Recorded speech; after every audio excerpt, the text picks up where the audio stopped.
dando início à leitura do livro Filosofias Africanas, uma introdução de Ney Lopes e Luiz Antônio Simas, editora Civilização Brasileira.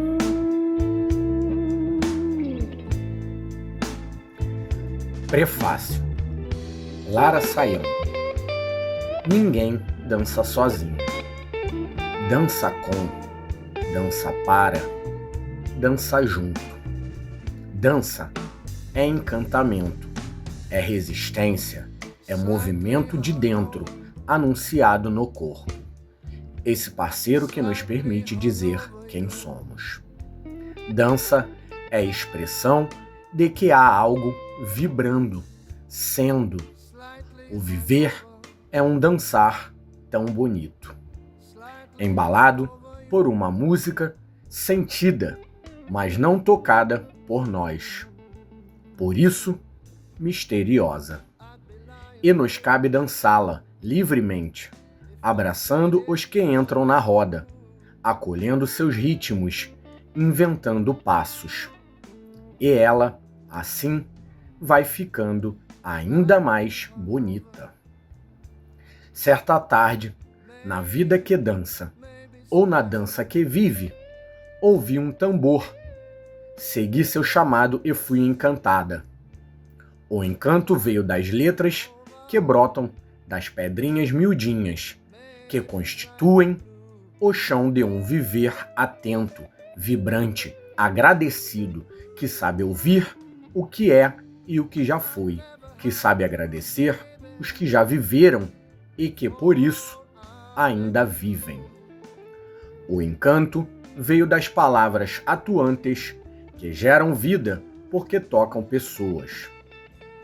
Palavras parideiras de pensamentos bagunceiros, daqueles que viram a casa de cabeça para baixo, fazendo aparecer a joia perdida. As coisas não pensadas e não sentidas antes deles. Que bom que ouvi o tambor e segui seu chamado. Que bagunça boa virou minha cabeça depois daquela tarde. Que barulho bom as pedrinhas fazem ao rolar. Somos centelhas breves que iluminam a sua medida, a seu tempo, nessa grande luz que é a história. Fazemos parte do todo, sem conhecê-lo. É preciso humildade. Não o saberemos, resta-nos compor, alumiar e se deixar alumiar. Nesse pedaço da dança que me coube, herdei as certezas do pensamento ocidental, eurocentrado, que privilegia saberes, excluindo tons outros. Elege o cientificismo academicista como fonte do conhecimento e da verdade sobre o todo. Justo o todo, que nunca será conhecido. Uma tradição que se auto-intitula dona do que não tem dono, do que é livre e dançante. Pois é, ao querer aprisionar o que anda solto, a tradição ocidental foi perdendo a dança de com ela, a música, o ser, reduziu a técnica o que é experiência. Preferiu o conhecimento em detrimento da sabedoria, e mal sabe ela que ambos são parceiros no baile da existência. Em vez de dançar, escolheu a produção de teses sobre a dança, laureando coreógrafos. Mas o batuque é intenso e forte, potente, saborosamente doído, toca e, no seu tempo, se faz ouvir. Não exige exclusividade, porque se sabe parte da melodia. Sabe que é um dos saberes da comunidade humana. Não quer ser o único, muito menos o melhor. O pensamento ocidental perdeu a noção de comunidade nessa corrida louca por títulos que denominamos conhecimento. Ao engordar currículos, sucumbem anorexicas às relações. Caminhamos a passos largos para longe da sabedoria, parindo enlouquecidamente diplomados que não sabem conviver. E o tambor toca, doído, nos lembrando do que esquecemos. Mas a ele não chamamos filosofia. Ela é branca, grega, francesa ou alemã. Não muito mais que isso. E deixe quieto. Nada de muito alvoroço, que é para não bagunçar as ideias. Há uma lógica aristotélica que já deu conta do raciocínio correto e afasta os enganos. Mas o que é mesmo essa tal de filosofia? Um edifício conceitual pensado nas montanhas geladas, em gabinetes escuros? Um saber enciclopédico para poucos eleitos? Um crivo para selecionar as inteligências superiores? Não. Tudo isso é traição à filosofia. Amor à sabedoria remete à busca por um pensar mais profundo sobre o que se pensa, uma busca amorosa pelo sentido, fundamentado na compreensão do mundo, do outro, do ser. Um amor que, ao tocar o amante, o movimenta a um viver não arbitrário, antes dialógico.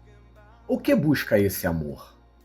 Busca a sabedoria, aquela que samba alegre, rodopia, parceira do conhecimento, mas que dança com outros também, nos tantos movimentos do viver.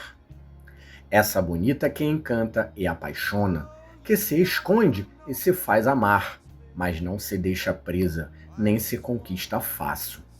Ela adora um tambor, gira feliz. Chama o mistério para a roda, para o samba, para a gira. Não desconfia dele como cientificismo, aquele carrancudo que não sabe dançar.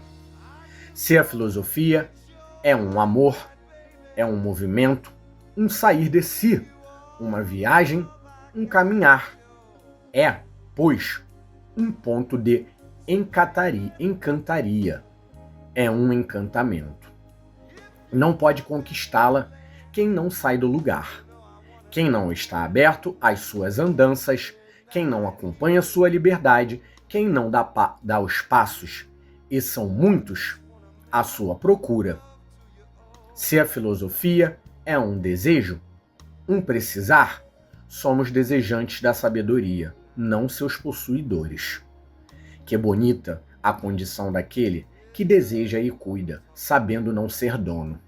Que bonito é o filosofar, justamente porque é a declaração não da posse, mas da paixão, do amor, da busca. A comunidade humana não precisa de mais livros ou teses, está necessitada de sabedoria para se entender comunidade, para restaurar a força vital da qual pela inteligência é guardiã. A aridez do cientificismo nos afastou do mundo. Conhecedores não se entendem guardiões, cuidadores e amantes. Já temos muitos doutores, estamos carentes de amores. Nós nos colocamos fora pelo conhecimento.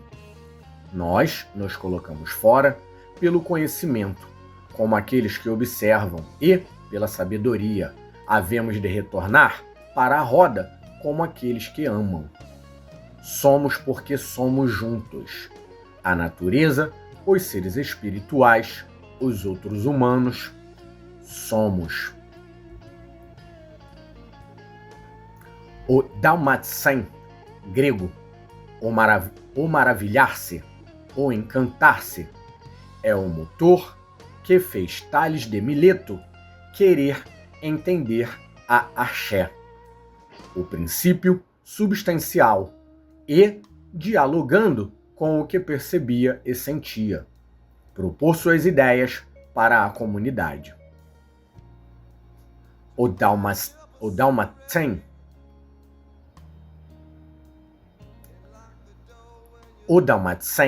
é encantamento, movimento, experiência, relação do ser que pensa o mundo, no mundo e com o mundo. Essa relação não é propriedade de ninguém. está a saltitar pelo universo, provocando a todos os atentos. Não tem nacionalidade nem paradeiro, é peregrina. Não se trata de reivindicar aos africanos pensamentos gregos ou alemães, similitudes ou parentesco. Trata-se de trazer todo mundo para a roda e para dançar juntos. O bonito da filosofia, em sua historicidade, é a sensação de um grande diálogo com muitos que nos antecederam e que foram questionados pelo viver e a ele responderam como puderam. Não é bonita quando se reduz à reprodução dogmática de conceitos. E, sinceramente, acho que ela mesma não fica feliz com isso. Não existe filosofia sem o viver dançante, sem a tensão do existir. Por isso, não é de um só jeito, não é de um só povo, de um só momento da história, só dos adultos, nem só dos letrados. É antropocêntrica, porque só se dá na vida humana, nas relações do humano com tudo mais. Mesmo a metafísica é metafísica da existência, porque é o existente que pensa, o que contempla. E é tão bonito entender isso. É tão bonito afastar o medo de existir, de ser, de sentir, de dançar. E o tambor toca. Sabe que a sua hora chegou. Soube esperar. É hora do reencantamento do mundo. A leitura dessas impressões são um convite a ouvir, a dançar, a se reencantar, a amar a sabedoria, a filosofar. Ainda bem que eu ouvi o tambor naquela tarde.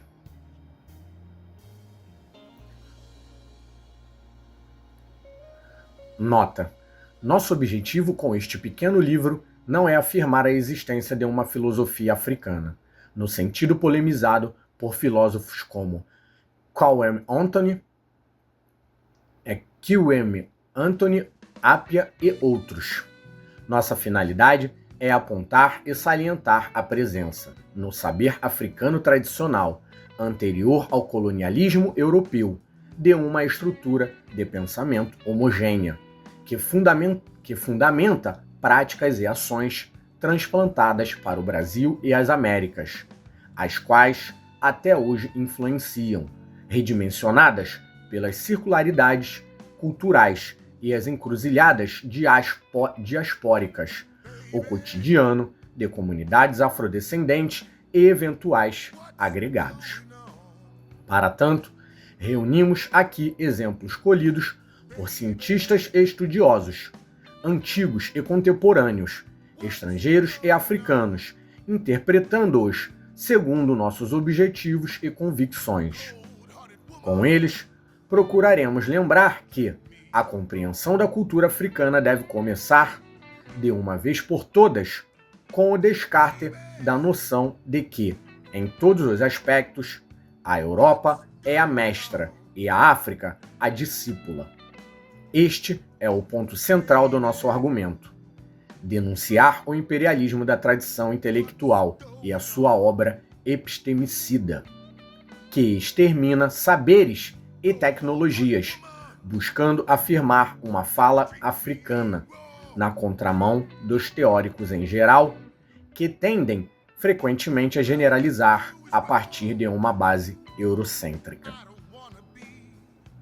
Dessa forma, procuraremos demonstrar a existência de um conceito africano de pensamento, baseado nas concepções filosóficas da tradição africana. Partimos ainda da premissa de que o racismo herdado do colonialismo se manifesta explicitamente e com mais furor a partir de características físicas, mas não apenas aí. A discriminação também se estabelece a partir da inferiorização dos bens simbólicos daqueles a quem o colonialismo tenta submeter. Crenças, danças, comidas, visões de mundo, formas de celebrar a vida, enterrar os mortos e educar as crianças.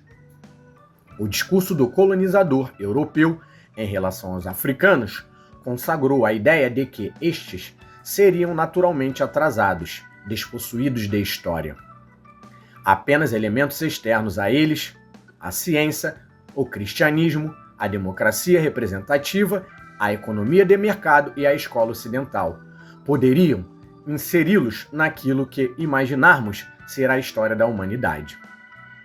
É a tentativa, em suma, de impor um olhar homogêneo sobre o mundo. É na contramão dessa ideia, e convencidos da complexidade, sofisticação e profundidade do pensamento africano e das perspectivas de mundo, que ele sugere que este livro se insere.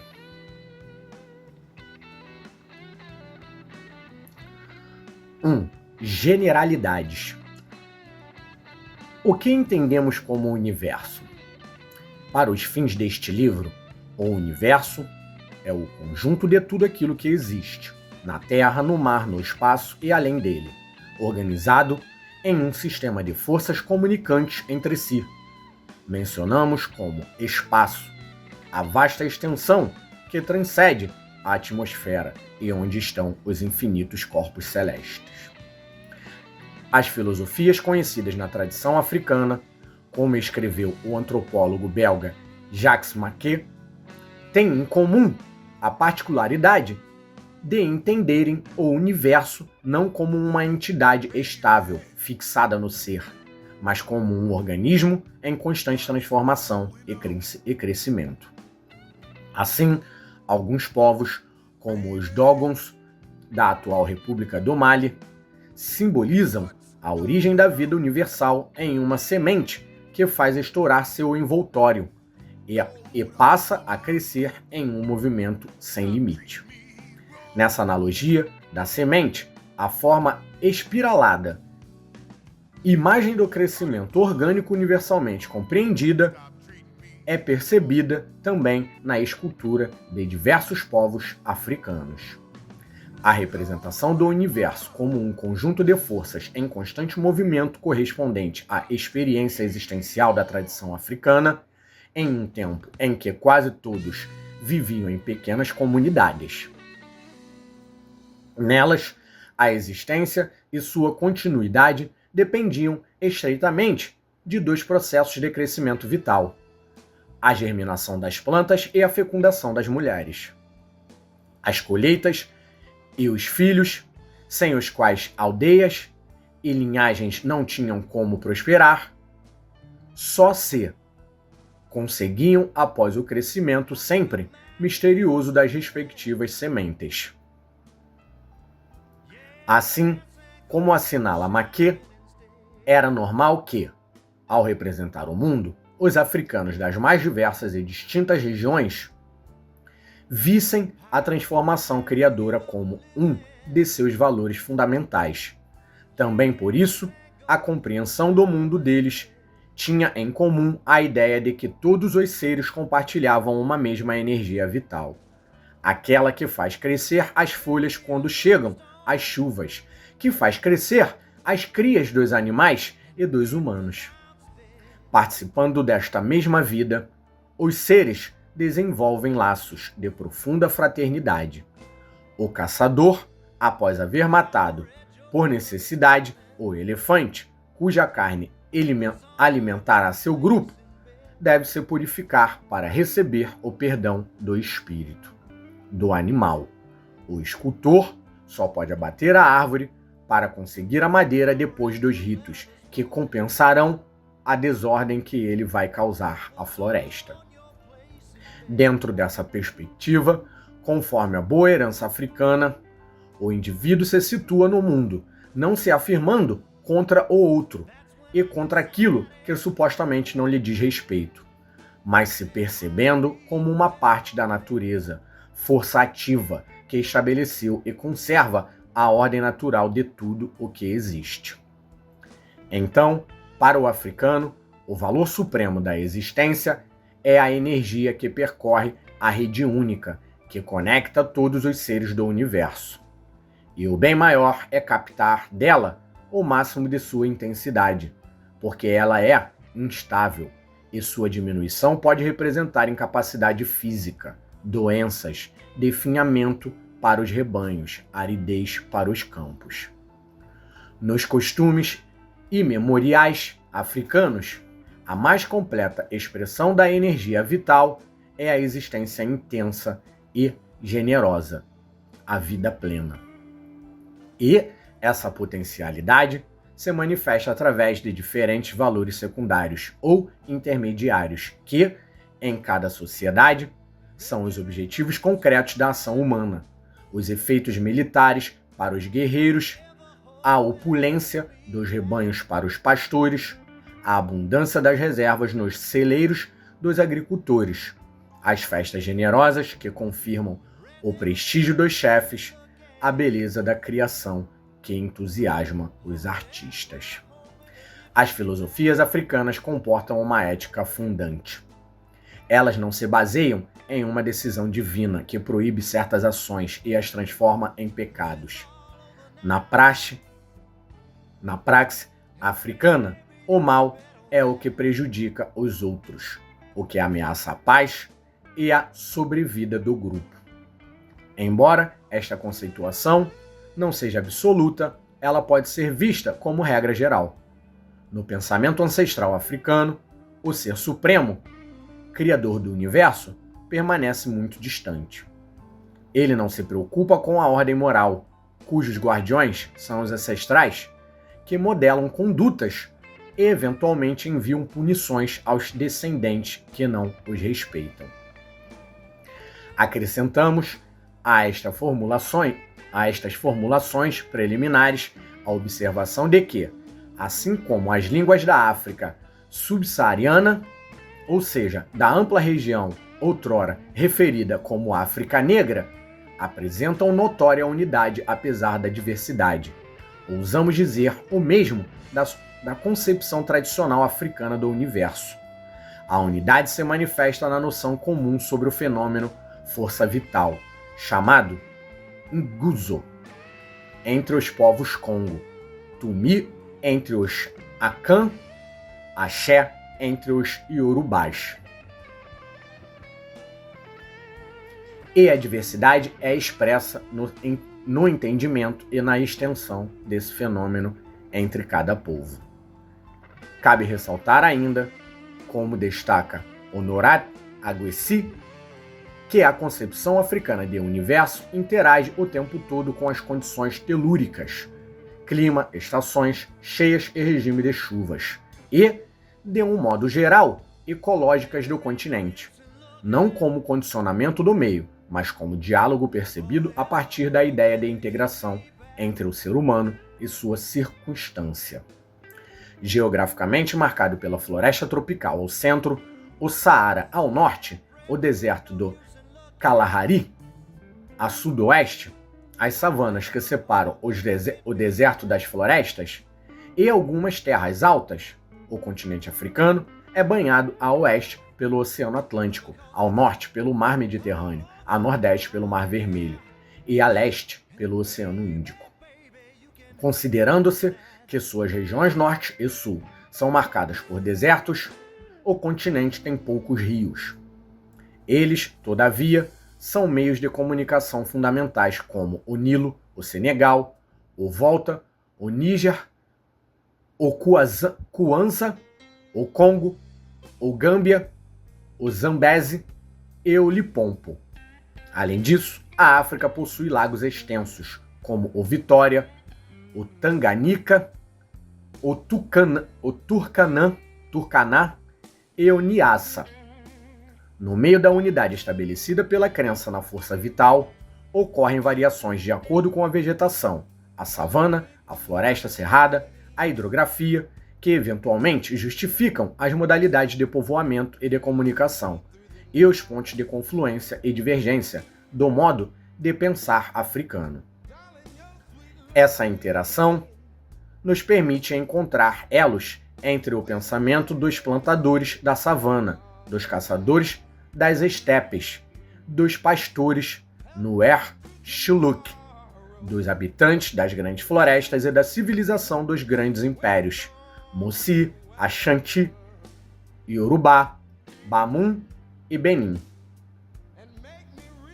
Essa unidade na diversidade nos permite ousar criar, a partir das interpretações de diversos autores referidos na bibliografia deste livro, uma súmula desenvolvida nas unidades a seguir. É isso. Esse foi um trecho do livro Filosofias Africanas, de Ney Lopes e Luiz Antônio Simas. Sempre deixo aqui claro que a gente publica no canal Livro Raiz parte dos livros somente para ajudar o leitor a tomar a decisão de compra e influenciar o hábito de ler, né? Muito obrigado por chegarem até aqui, curtem, compartilhem o canal e abraços.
Help me through the night.